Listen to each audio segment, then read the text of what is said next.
You're listening to The Bible Guys, a podcast where a couple of friends talk about the Bible in fun and practical ways. Hey everybody, happy Cinco de Mayo. Hapa? Yeah. Happy Cinco de Mayo. Hey, what if I told you Cinco de Mayo helped save the United States from falling apart? What? What? I know. That's not true. Yeah, it is true. Cinco de Mayo. It is true. Which is a Mexican-rooted... Yeah. Okay. So I typed into ChatGPT, tell some amazing facts about Cinco de Mayo. Oh, this is our segment. That our podcast listeners probably don't know about. Okay. Okay? Yep. And here's what it gave me. Yes. So then you can't trust everything AI tells you. Right. So I had to look it up, make sure it was true. But here, Cinco de Mayo isn't Mexico's Independence Day. Okay. Did you know that? No, I'm not even sure I knew what Cinco de Mayo is. It's Taco Day. That's what it is, Taco right? Day. Yeah. So, and Jeff Miller's birthday. Okay. Oh, really? Yeah. May 5th. So, Cinco de Mayo actually commemorates the Battle of Puebla in 1862, in case you were wondering. Oh, wow. Right? Yeah. Oh, that battle. So, yeah. Battle of Puebla. That's Puebla. right. So the Independence Day for Mexico lands on September 16th. So that's different. But here you go. The battle was against Napoleon III, not Napoleon Bonaparte. Did you know that? No, I did not know that. So whenever people hear that the battle was with Napoleon, it's not the same Napoleon, the short little guy with the hand in the shirt. Right. The Mexican victory had global ripples. Here's what it says. Historians believe that if Mexico hadn't won the Battle of Puebla, France might have supported the Confederacy in the U.S. Civil War. So it was France against Mexico. Oh. And if France had won that war, that battle against Mexico, they probably would have defeated Mexico and then supported the South in the Civil War. That was the plan. Wow. Right? So that Mexican victory may have helped keep France from interfering and even influence the eventual preservation of the Union. Isn't that amazing? Wow. Yeah. And then also, Cinco de Mayo is a way bigger deal in the U.S. than it is in Mexico. That's hilarious. Yeah, so it's more of a Mexican-American culture, pride, heritage kind of day here, but in Mexico, it's not that big of a day. It's like a minor holiday. Wow. Isn't it funny? So it's like President's Day for us, where people are like, oh, is today something? Yeah. Oh, we get the day off. Yeah. So it says at the Battle of Puebla, the Mexican army had about 2,000 poorly equipped soldiers, while the French had over 6,000 well-armed troops. Wow. And yet Mexico won. Wow. So there you go. Isn't that great? Well, you know what? Don't underestimate those Mexicans. That's right. Only at the Battle of the Alamo. Right. So then we had 100-something and we lost, but we held them off for a long time. Yes. Have you been to the Alamo? I have never been. Yeah? No. So I've been there many times. We used to live in Texas. So I've been there several times. We took a tour one time, and this guide takes us all over the grounds and explains the battle. And right here, they believe this is where. So Davy Crockett went down there. He was a senator, and he left Tennessee, went down to help fight because he heard about the problem. Goes down there. He was standing out in front of the doors, and according to legend, he ran out of bullets and he flipped his gun around and used it as a club and just stood there and just kept fighting as they were coming over the walls, right? And really, really crazy. Anyways, this guide takes us all through. He tells us all the stories. He gets us inside, and then everything quiets down. It was early in the morning, and so there wasn't anybody else in there. And he said, I just want you to listen to this holy Texas place. It was just silent, and he said, and contemplate the sacrifice of brave men and women who are willing to fight for freedom. So you just stand there, it's quiet, and then you start hearing people sniffle, people crying. It was really an amazing moment. Yeah. So, hey, the bravery of a few fighting against the tyranny of the many. That's the stories here, both between Cinco de Mayo and then my little story with the Alamo. Yeah. Pretty neat. So, hey, what a segment today. Yeah, there you go. And it all started with Happy Cinco de Mayo. Yeah. And go get some tacos. Yeah, that's right. Or burrito. That's right. Yeah. Well, hey, welcome to the Bible Guys. That was our segment, actually. So Desiree said, look up on ChatGPT and talk about some interesting facts about Cinco de Mayo. Yeah, that our people might not know, our listeners. Well, and not only that, but like I wonder if I've ever once had a conversation with anybody on Cinco de Mayo about the meaning of Cinco de Mayo. There you go. Have you? Yes. Oh. My daughter's boyfriend's Mexican. Oh, I see. And he goes, I don't know what Cinco de Mayo is, so we looked it up. Wow. He didn't even know? Well, he knew that it was some holiday, military thing, but he didn't know what it was. Yeah, that's so funny. Mm-hmm. So that's great. And well, hey, it's Monday, and we are kicking things off right, and we are going to transition now. Well, we bring the most important information to our listeners. Yeah, of course we do. We're a trusted source of information. Yes. So, speaking of trusted sources of information. Oh, okay. All right. We're shifting to a new book, the book of Daniel. So you're just, by the way, that transition works for anything. Yeah. Right. We bring information. Speaking of information that's trusted, I was going to say. Okay. Speaking of a battle. Of a few against many. Yeah. It was Daniel and his friends against the forces of nature of Babylon. Wow. Yeah, I was going to say that. Okay. Yeah, but like yours is better. Well, yours whatever. Is better. So we're going to start. Why? Because yours is worse. Yeah, it was worse. If you are a new listener, we keep having to remind people. One of our goals is to have like the worst transitions between the silly thing at the beginning and then the devotional part at the end. But we're kind of going through the highlights of the Old Testament. We just finished up a lot of the Micah, Isaiah. Yeah, Micah, Isaiah, the stories of Hezekiah in Chronicles and Kings, and now we're moving into the story of Daniel. There's some big stories in Jeremiah. We'll cover Daniel here for the next couple days. We'll spend some time in the story in the book of Daniel. Yeah, and so as you remember, our listeners, if you've been following along, Assyria has gone down and Babylon has risen, and Nebuchadnezzar is the ruler of Babylon, and that's what it's all going to tell us in the first couple of verses. Oh, it explains that in the verses. Mm-hmm. Oh, there's no context needed, huh? Yeah, it's all really good. It's cool. The only context would be this is about 605 BC. Yep. Okay.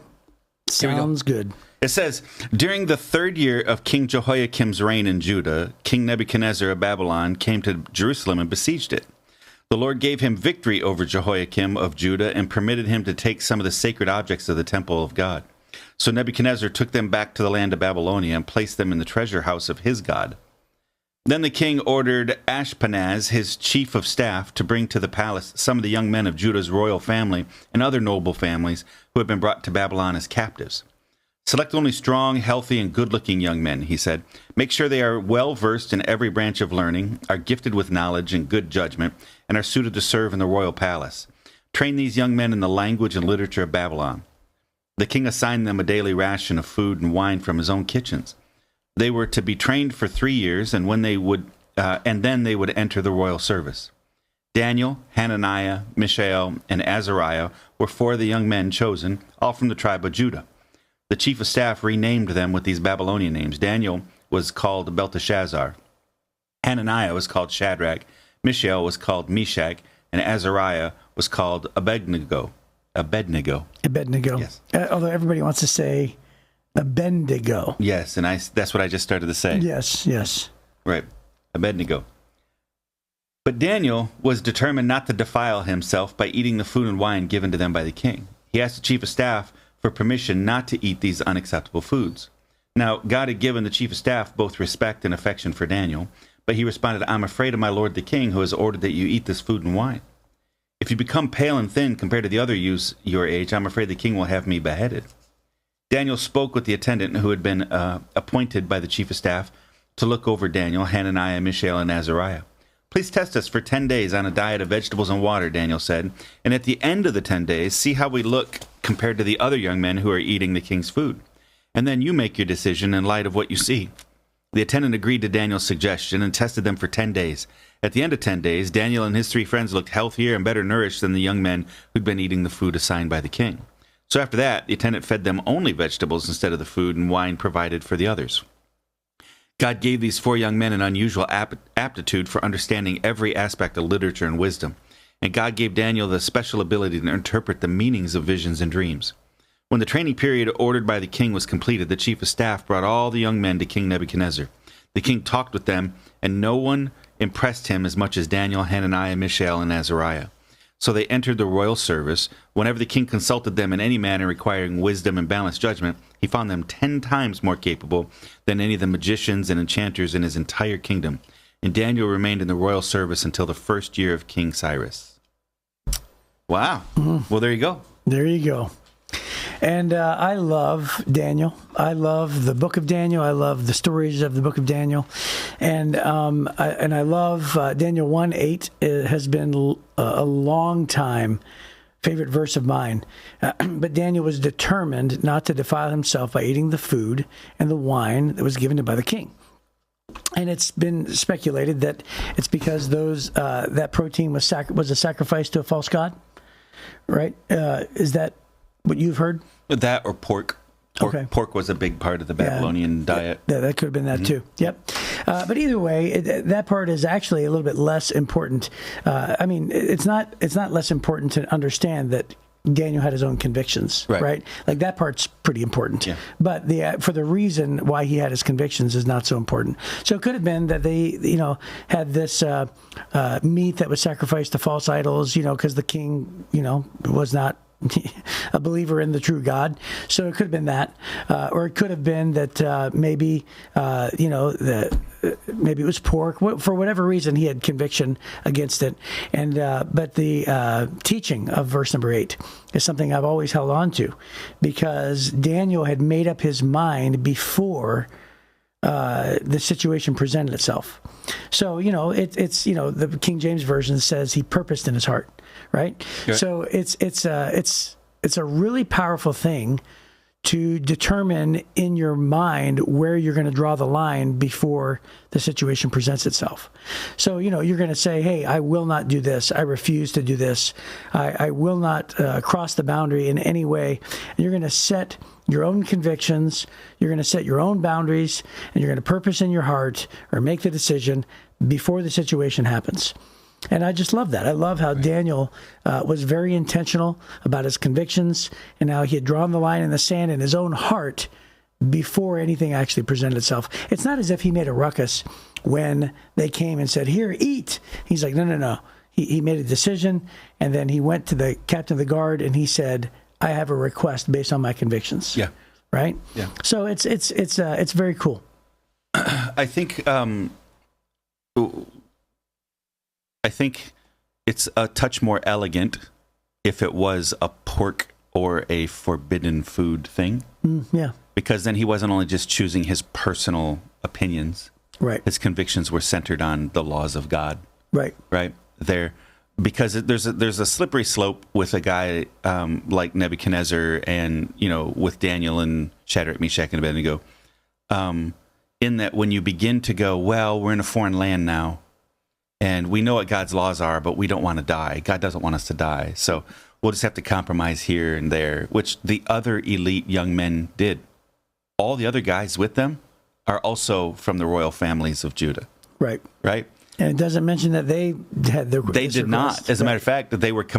These 4 boys were compared against all the other young men. That's right. So all the other young men indulged. Well, and they felt justified to do so, probably. Mm-hmm.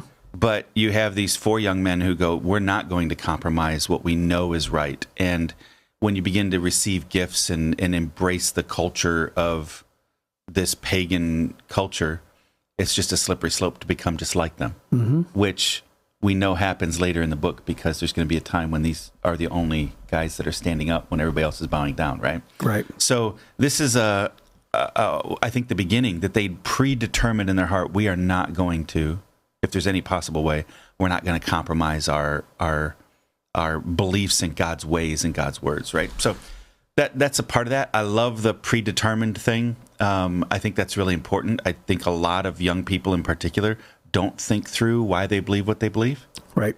And so then we rarely go, I don't care what God says, I'm going to do what I want to do.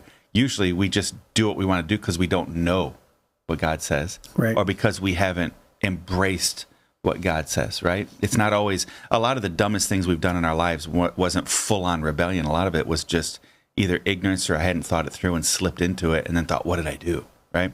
But they predetermined it, and it just highlights their wisdom. The other thing I love about this, and I've been thinking a lot about this, you and I just before the podcast started, we're talking about a situation I'm trying to help resolve. And the situation, the problem, it's a huge problem, not with our church or anything, but outside of our situation.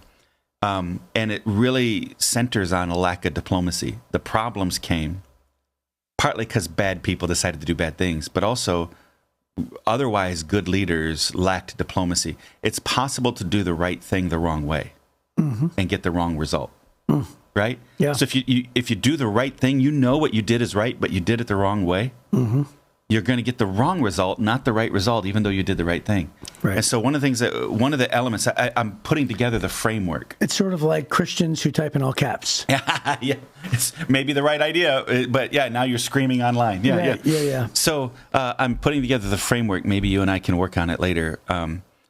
Putting together the framework for a substantial, either a seminar or a booklet, something, maybe an ebook on biblical diplomacy. There's not a lot written about biblical diplomacy. And Daniel is one of the key factors. There's a bunch of them in the Bible of just very wise men and women that use good tactics that can be applied. And here, Daniel knew that this was going to be for 3 years. The guideline from the king was, set this aside. They're going to be trained for 3 years, and then I'm going to, if they're good enough, I'm going to bring them into the royal service. Right.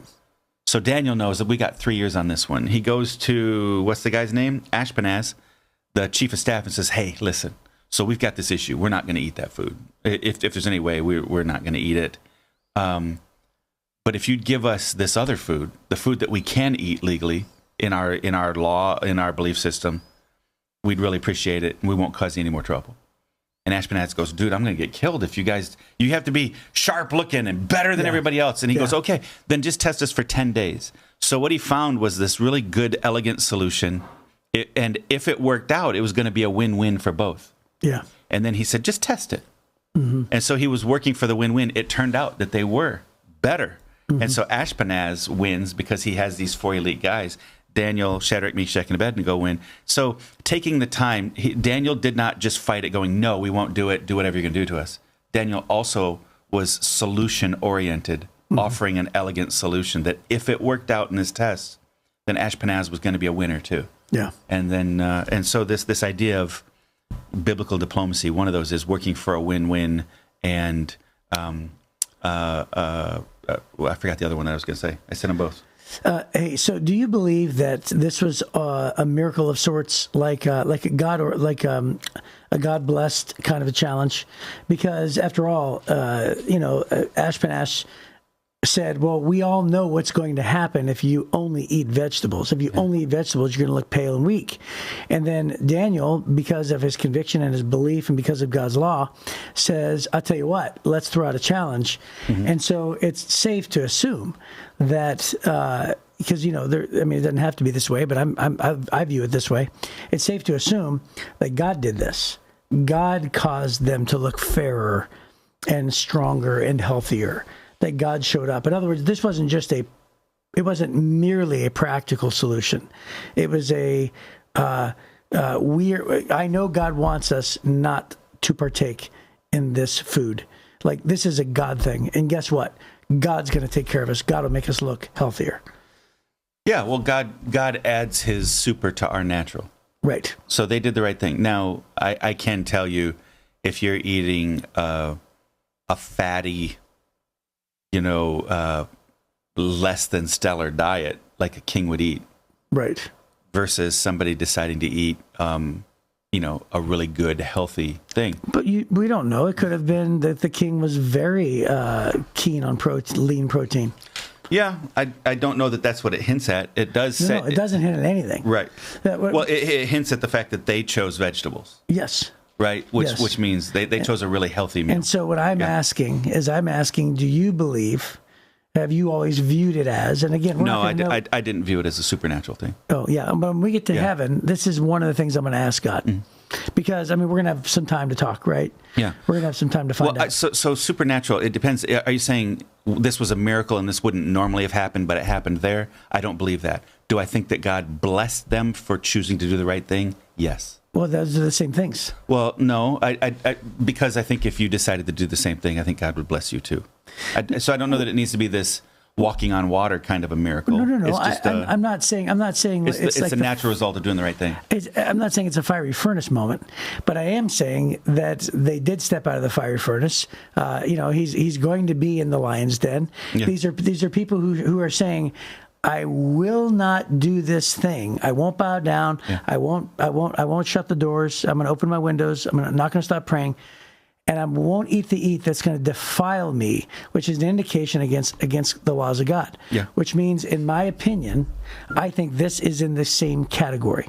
Yeah. I think that because there's no other reason why Ashpenaz would have thought he was going to look paler and look leaner and not as healthy. Unless he didn't understand the meals that these young men were wanting prepared for them. Well, but he was also a professional in. Yeah. So I'm not arguing it, other than the fact that it does seem to say in 17, God does give them a supernatural aptitude for understanding every aspect of literature and wisdom. And God gave Daniel the special ability to interpret the meanings of visions and dreams. Yes. So it highlights the fact that there are miracles in their knowledge, but it doesn't say anything about physical miracles in their food. So that's all I was saying. Yeah, I know. And so I'm trying not to. I'm going to play Chris Sarbaugh here and say I don't want the scriptures. I don't want you to say something that's not in there. Yeah, no. Right, because it's silent on the miracle side of the food thing. Right, but it's not silent on the miracle side of he gave them an unusual aptitude for. So I should have leadership. started. I thought I did, but I should have started with the clarity of like it indicates.